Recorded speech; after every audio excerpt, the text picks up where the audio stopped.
ನಾವು ಚಿಕನ್ ಕಬಾಬ್ ಮಾಡ್ತಿದ್ದೇವೆ ಇವತ್ತು ಹೋಮ್ ಮೇಡ್ ಸ್ಟೈಲಲ್ಲಿ. ಇಲ್ಲಿ ನೋಡಿ, ಮೊದಲಿಗೆ ಜಿಂಜರ್ ಗಾರ್ಲಿಕ್ ಪೇಸ್ಟನ್ನು ಆ್ಯಡ್ ಮಾಡೋಣ ಸ್ವಲ್ಪ. ಮತ್ತೆ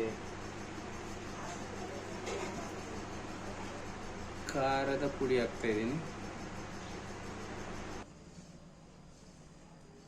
ಅರಿಶಿನ ಪುಡಿಯನ್ನು ಹಾಕ್ತಿದ್ದೀವಿ.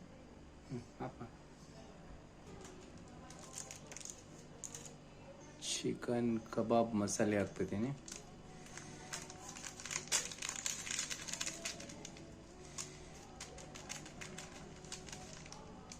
ಅರ್ಧ ಹೋಳು ನಿಂಬೆ ಹಣ್ಣು ಹಾಕ್ತಿದ್ದೀನಿ, ಅರ್ಧ ಹೋಳು ನಿಂಬೆಹಣ್ಣಿನ ರಸ. ಸ್ವಲ್ಪ ಫುಡ್ ಕಲರ್ ಹಾಕ್ತಾ ಇದ್ದೀವಿ, ಆಪ್ಷನಲ್ ಇದು. ಕಾರ್ನ್ ಫ್ಲೋರ್ ಹಾಕ್ತಾ ಇದ್ದೀವಿ, ಕಾರ್ನ್ ಫ್ಲೋರ್ 2 ಸ್ಪೂನ್ ಆಗೋಷ್ಟು.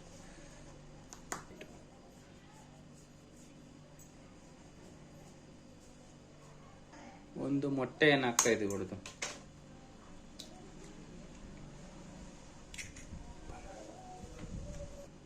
ಇವಾಗ ಎಲ್ಲ ಸೇರಿ ಕಲಿಸ್ತಾ ಇದ್ದೀವಿ. ಇದಕ್ಕೆ ನೀರು ಹಾಕುವ ಅವಶ್ಯಕತೆ ಇಲ್ಲ, ಯಾಕಂದ್ರೆ ನಾವು ಮೊಟ್ಟೆ ಹಾಕಿದ್ವಲ್ಲ, ಅದಕ್ಕೆ ಅದು ಕೋಟಿಂಗ್ ಹಿಡ್ಕೊಳುತ್ತೆ ಚೆನ್ನಾಗಿ.